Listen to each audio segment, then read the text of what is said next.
গ্যাসের যা অবস্থা, আর কষিয়ে খাওয়া চলবে না।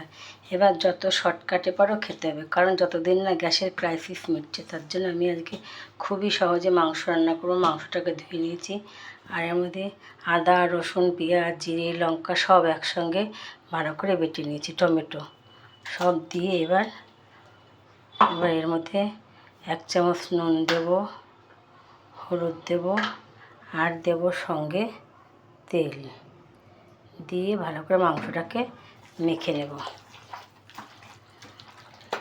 তেল দিলাম, তেলের মধ্যে তো জিরে, শুকনো লঙ্কা, তেজপাতা ফোড়ন দিয়ে দেবো, আর পেঁয়াজটাকে কিছু পেঁয়াজ বেটে দিয়েছি, আর কিছু পেঁয়াজ একটু ভেজে দেবো।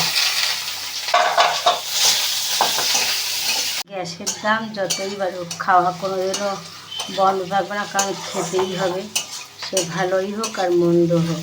তাই পেঁয়াজটাকে ভেজে নিচ্ছি। এবার মাখা মাংসটাকে এগুলো দিয়ে দিলাম, দিয়ে একটু কষিয়ে নেব।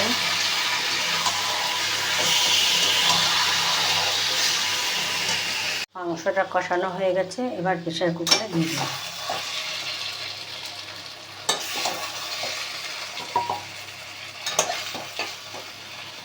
এবারে প্রেসার কুকারে ঢাকনাটা আটকে দিলাম। দেখো, 1 সিটিতেই মাংস রেডি। মাংস আমার হয়ে গেছে। এবারে গরম মশলাটা দিয়ে দেবো। এখন যা গ্যাসের ক্রাইসিস, এই বাজারে এখন প্রেসার কুকারেই মাংস করে খাওয়া ভালো। তাতে গ্যাস প্রচুর সাশ্রয় হয়, আর খেতেও ভালো লাগে। এইভাবেই তোমরা করে খাবে এখন থেকে।